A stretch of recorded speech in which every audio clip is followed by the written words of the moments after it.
C'est la fin du quoi qu'il en coûte. Salut Baptiste. Bonjour Olivier.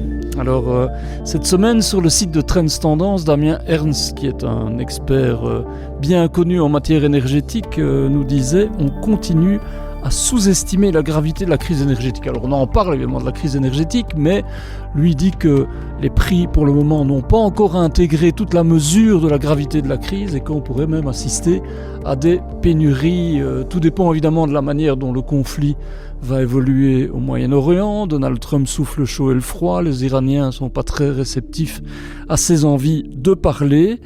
Alors, en tout cas, on sait maintenant que le conflit a duré, va durer, et que des scénarios catastrophes ne sont pas à exclure. Et dans tout ça, eh bien, les pouvoirs publics, pour le moment, ne bougent pas d'un iota, alors que les citoyens et les entreprises commencent quand même à être inquiets.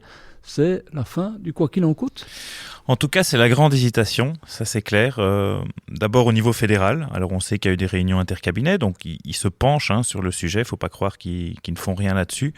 Ils en parlent d'ailleurs, il y a des déclarations tous azimuts aussi. Mais... Voilà, ce qui a tendance à énerver le Premier ministre, mais on y reviendra. Ils ont écouté aussi une flopée d'experts en commission pour voir les mécanismes, combien ça coûte, est-ce que c'est vraiment efficace.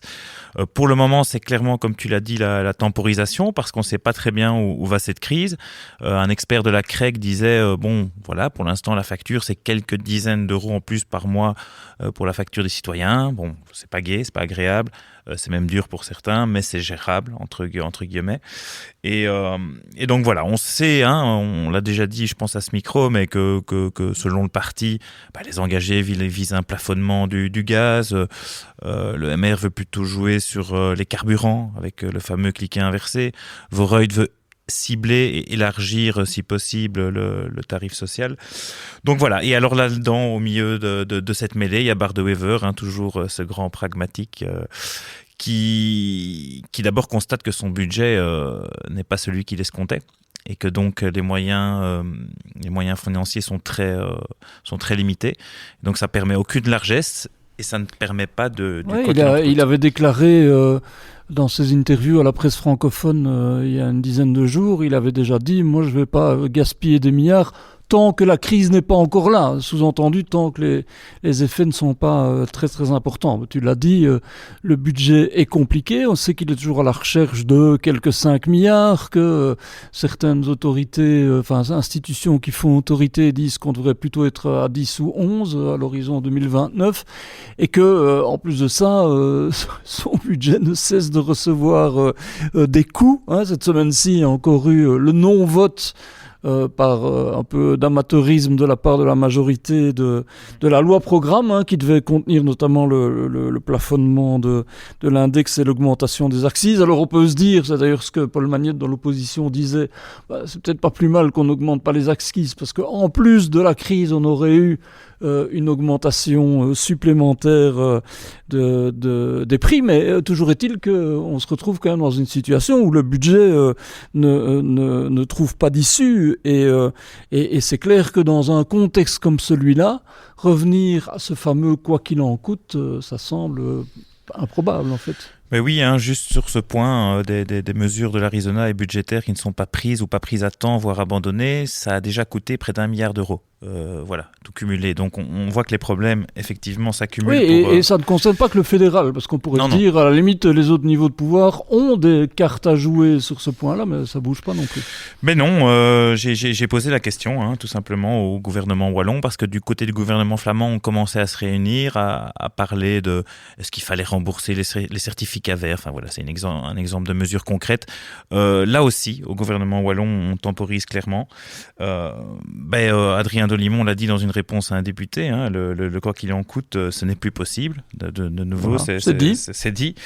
Et qu'il ne faut pas confondre, vitesse et précipitation. Donc là, c'est un peu ce qu'on a dit, on temporise, parce que vraiment, de jour en jour, on est soit à un baril qui redescend en dessous des 100, soit qui remonte au-dessus des 110. En fonction des posts de Donald Trump sur Truth Social. Voilà, clairement. Et là, quelque part, tout le monde semble éviter effectivement ce quoi qu'il en coûte. Hein. Donc, on peut rappeler brièvement, donc sous la Vivaldi, on a distribué des chèques, des chèques énergie. Hein. Donc, vous pouviez gagner 10 000 euros par mois, vous receviez 200 euros pour une prime mazout. Ça valait pour tout le monde, quoi. Ça n'avait absolument aucun sens. Hein. Il faut quand même se remémorer de ça. Et ça a coûté donc plus de 4 milliards d'euros. Hein. Il y a eu aussi ce fameux tarif social élargi dont je parlais, que Voreuil veut.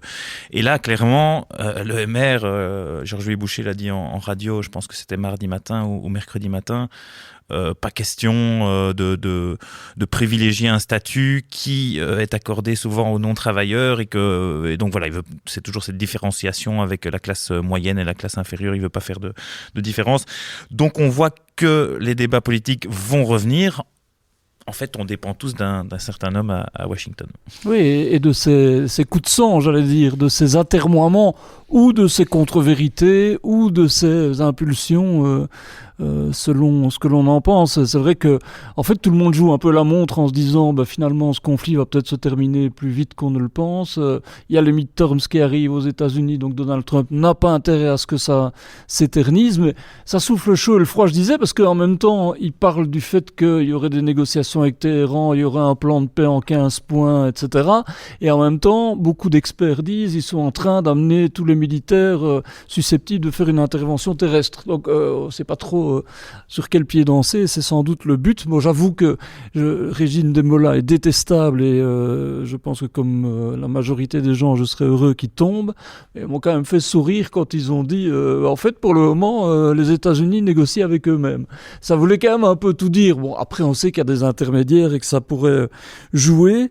Mais si je reviens à nos moutons, si j'ose dire, c'est vrai que le temps du quoi qu'il en coûte est terminé. Et on l'a vu d'une autre manière qui est aussi assez sidérante cette semaine. Tu sais qu'il y a une visite d'État en Norvège avec tout le gratin du monde économique aussi. Oui, ils essayent de récupérer du gaz aussi. Voilà, justement. d'ailleurs, effectivement, tout à fait. C'est une visite qui est importante dans le contexte actuel. Mais enfin, c'est toujours le moment où on a appris et où cela a été confirmé que la région bruxelloise va supprimer une majorité de ses 33 bureaux à l'étranger pour soutenir le commerce extérieur. C'est la preuve que il n'y a plus d'argent dans les caisses et qu'il faut faire des choix douloureux. Et sans doute, évidemment, que on l'a déjà dit souvent à ce micro, la région bruxelloise est celle qui est dans la situation la plus catastrophique. Mais enfin, c'est un drôle de signal envoyé à une époque où on doit diversifier nos échanges, Ouais, tout notamment. à fait. Juste un petit point sur Bruxelles, c'est vrai que au moment de la présentation de la DPR, il n'y avait aucune mauvaise nouvelle, tout le monde s'en étonnait. On commence à les voir venir, hein, la fumée monte. Et, Oui, on disait que ça ne ferait pas trop mal, mais ça va faire mal, évidemment. Ben oui, évidemment. Alors, tu donnais l'exemple de l'agence à l'exportation. Up Brussels. Oui, comme ils aiment bien. Il y en a une autre, Visite Bruxelles. Je voyais jeudi qui va aussi couper le gouvernement va couper dans les vivres pour un gouvernement qui voulait faire de Bruxelles une place centrale aux yeux du monde, une vitrine. Donc là, c'est quand même aussi envoyer un mauvais signal. Et qu'est-ce que ça dit, tout simplement, et fermons la parenthèse là-dessus, c'est qu'on ne peut pas faire un budget en diminuant de 80% les dépenses sans qu'il y ait de casse, tout simplement. Mais c'est vrai que ce quoi qu'il en coûte, c'est devenu un peu un mythe, et on se souvient d'où il vient. C'est le président français Emmanuel Macron qui avait inventé le terme dans le même contexte que nous, à l'époque du Covid, et quand on a suppléé massivement à l'arrêt de l'économie à l'époque. C'est vrai que maintenant les crises s'accumulent en permanence. On a eu la crise, la guerre en Ukraine, la crise de l'énergie, l'inflation qui a suivi.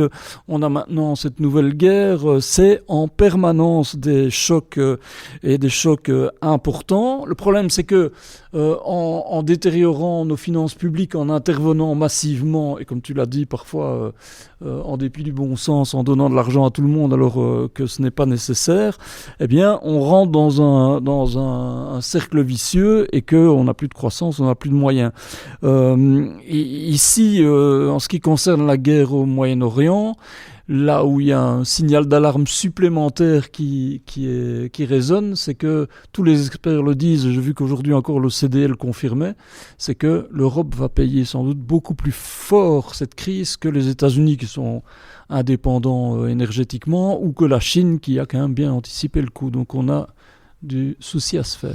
Oui, et je voudrais peut-être ici en venir à un deuxième point qu'on sous-estime peut-être pour ce quoi qu'il en coûte, hein, cette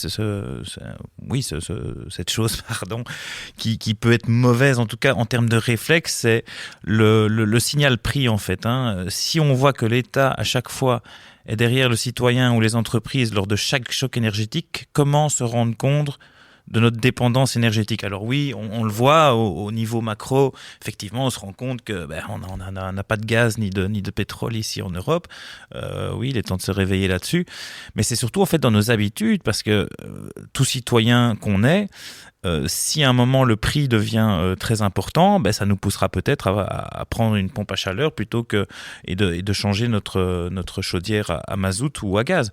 Et finalement, selon les exemples évidemment micro, mais accumulés l'un dans l'autre, ça crée notre indépendance énergétique. Alors c'est aussi reproduisible sur les entreprises. J'entends bien que certaines entreprises, certaines grosses usines énergivores, c'est pas aussi simple de mettre des panneaux solaires et prendre une voiture électrique, mais quand même, une bonne partie de la consommation d'énergie est le fait de ces citoyens, et à chaque fois venir avec des aides, pour ceux qui en ont le plus besoin, je pense que ça s'entend et aucun souci là-dessus, mais pour la plupart des citoyens, avoir un électrochoc, ça peut changer les comportements. Et c'est là qu'on commence à réunir notre dépendance, justement. Oui, c'est vrai que quand on le dit, si on dézoome un peu, les crises se multiplient, se succèdent, et quelque part, elles pointent toutes le même mal, en fait, qui est d'ailleurs un mal que le défi climatique nous rappelle souvent aussi, c'est que on consomme trop, on consomme mal, et en l'occurrence, on consomme pas assez européen. Donc,